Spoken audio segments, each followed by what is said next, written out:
There's just some conversation that every person dreads. One of these is when your kids get to the age when you have to talk to them about the birds and the bees. I remember when that time came with our twins, and my husband and I pulled out the whiteboard and we drew this stick man and this stick woman, adding in all the anatomically correct parts and drawing lines to how one body part fit into another body part. And it was all just so awkward. All the while, my son was nervously giggling and my daughter just sat there in silence with a look of shock and horror on her face. But as awkward and uncomfortable as it may be to discuss the birds and the bees with your children, there's probably one that's even worse. And that is the one that you need to have with your wife about sex, or more accurately, the lack of it in your marriage. But the reality is that this is a very common problem. 25 to 50% of all marriages are sexless, defined as having sex 10 times or less in a year. So even if you're not at this point yet, there's a very real chance that this discussion may become necessary for you at some point in the future. But as awkward and unsexy as this discussion is, ignoring the problem isn't an option, because sexual droughts rarely fix themselves. While a woman's libido is expected to be lower than a man's just due to her natural lower levels of testosterone, the complete removal of all desire should be taken as a red flag, or as a symptom of an underlying deeper root problem within the relationship. Think about when you have a headache. Most people, they get the headache, they feel the pain, and they go straight into the idea of, I need to stop feeling this pain. So they'll take some medicine, and while that blocks the pain receptors, so you're not feeling the pain, make no mistake, that headache is still there. But what most people don't do in those moments is to take the time and stop and think to themselves, why is it that I'm even having the headache to begin with? Is it dehydration? Is there maybe some tension that you're storing in your shoulders? Is it chronic stress from work? Did you not get enough sleep last night? Is your neck out of alignment? It might be a tumor. It's not a tumor. It's not a tumor at all. There's actually quite a few reasons why you could be experiencing a headache. But whatever the cause or the root problem is, that symptom of pain is an indicator that your body's way of telling you that something is wrong. So just like the pain of a headache, the lack of libido is also an indicator that there's something else much deeper going on. And the only way to figure out exactly what it is to have an open and honest conversation with your wife. Now, this underlying or root cause of what can be going on is actually quite complex. And I'm not going to go into all the potentialities in this particular video because I've already created a whole playlist about it, and I'll link that for you in the description. But the first step to correct any potential problem starts with a conversation and an attempt to diagnose exactly what may be going on. And it can be very tempting to come in with this idea that this is her problem because she's the one with the low libido, so she needs to be the one who fixes it. But have you ever headed out the door? Maybe you're on your way to work and you put your key in the car's ignition and you turn it and then nothing happens. The car won't start. What do? Well, the first thing you do is you go and you pop the hood and you take a look to see if something stands out as to what could be the problem. You wouldn't just shout at the car saying, there's nothing wrong with me. I've done my part. I put the key in the ignition. This is your problem. Maybe you're just a lemon. I got ripped off. Car, you need to figure out your shit. You better figure it out and make it snappy, because otherwise I'm going to trade you in for a newer model. A newer car wouldn't give me these problems. Nor would you just sit and do nothing, hoping that one day the car magically decides to turn itself on. Now, can all these things be true? Could the problem lie with the car itself? Well, yeah, sure. But it also can be that you just forgot to put gas in the tank. So you're going to have to pop the hood of your marriage and look deep inside and see if the problem can be easily found or if it's going to take a deeper diagnosis. Is it her? Is it you? That's what you need to find out. And usually what you're going to find is that it's not just one thing. Usually it could be one large thing, or it can also be one big thing with a couple smaller issues sprinkled in. And I know, guys, I can hear you right now. Monica, I'll do anything. Just don't make me talk to my wife about this. Is there any other way? I mean, I get it. Some of you would rather eat shards of glass than to have to talk to your wife about this, because you know just how terribly awful that this conversation can go. You might have even already tried to talk to your wife about this, and you were met with defensiveness, or she tried to flip things around on you, or she could have started spitting out some harmful words in an attempt to emasculate or deflect upon any accountability on her end. She might try to shame or emasculate you, telling you that there's nothing wrong with her. You're the one. You're the one with the problem. Maybe your drive is too high. Maybe there's something wrong with you. Or maybe she just flat got up and walked away. or gave you the silent treatment for days. Or maybe she did demonstrate a decent level of maturity and she actually sat and listened to you. And she maybe even agreed with you and said she'll try to do better, but then nothing ever changed. So just like any other problem in marriage that must be discussed, this issue cannot be swept under the rug because the cost of not doing so is just too high. So what exactly is the harm or the danger if we don't get this issue resolved? Well, sex is a core need for men and his primary way of emotionally connecting with his wife. And when that core need goes unmet for a long period of time, emotional starvation ensues, leaving him to feel disconnected and resentful of the woman who he used to cherish. And even if it doesn't lead to a legal divorce, it will always lead to a place where a man mentally divorces his wife and opens himself up to the risk of having an emotional or physical affair. So men, unfortunately, you can't embrace the ways of the ostrich and bury your head in the sand on this issue. You must instead face it head first and have this much dreaded conversation for the sake of your marriage. And the good news is that this conversation does not have to be a disaster. With the right approach, you can express your concerns in a way that increases her empathy and understanding of your point of view. And that's what we're going to be talking about today, is how to communicate your concerns about sex without pissing her off. How to communicate this concern in a way that is female friendly, that increases your chance of seeing actual real behavioral changes. When you bring this topic up, how you say this is going to matter much more so than what you say. And being men who are built differently than women, you have to speak to your wife in a way that isn't really effective because you're saying it in a way that would be effective if you were speaking to a man. But that doesn't mean that your wife's brain translates information the same way, because we process even logical information emotionally. Effectively, it's like you're speaking a whole nother language. You could be essentially speaking Spanish and she could be speaking English. So what I'm trying to do here is bridge this gap in understanding that gets lost in that translation. So before we get started on how to do that, let's first talk about what not to do. There are some common mistakes that men make when speaking to his wife about sex that will make the discussion far worse than it needs to be. So let's go and talk about those so you don't make those mistakes. Mistake number one is you assume that she can understand or get your sex drive. Many men assume women understand a man's sex drive, but simply choose not to care. This is incorrect. I believe it's impossible for a woman to understand a man's sex drive fully. And why do I say this? Well, it's because women aren't hormonally wired the same way as men. She doesn't have that very high level of testosterone swirling around in her body at all times. That allows her to comprehend how powerful the average man's sexual drive just naturally is. Women operate with just a very, very small dose of testosterone in our bodies compared to men.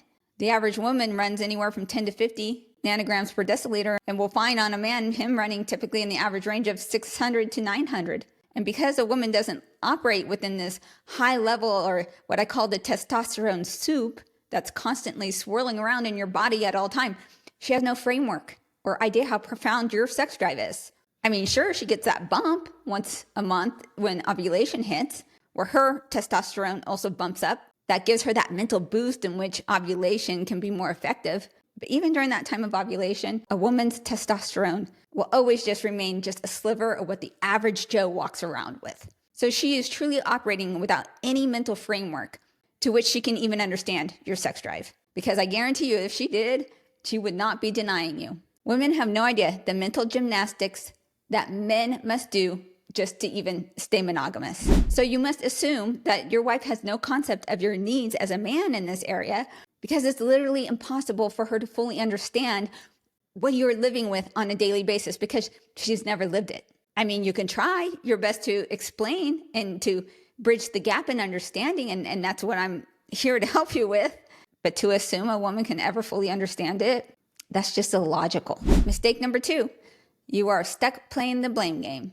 Now, I've had comments on many of my videos from men who have this sentiment that if a woman has a low libido, that it's not his problem to fix. But I find these comments quite off-putting. There's no possible way that the reason she no longer desires you has something to do with you. I didn't know Jesus had returned. I didn't get that memo. When I see these kind of comments, pointing the finger and playing the blame game, instead of coming in with a sense of humility, where the man is open up to the idea that he very well may be contributing to the problem, even if it's just a little bit, tells me that your arrogance may be in the mix as to why she's not interested in sleeping with you. And sure, there's always a possibility that it is 100% her, but there's also a chance it's you. Maybe your breath stinks. I mean, maybe you're one of the 47% of the population with periodontal disease. Do you know what periodontal disease smells like?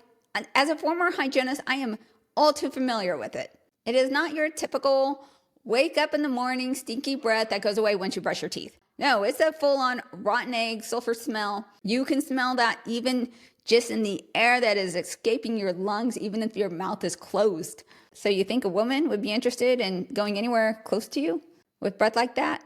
So maybe it's a mouth odor issue. I know even for myself, my husband, when he's been smoking cigars, I'm not going to kiss him.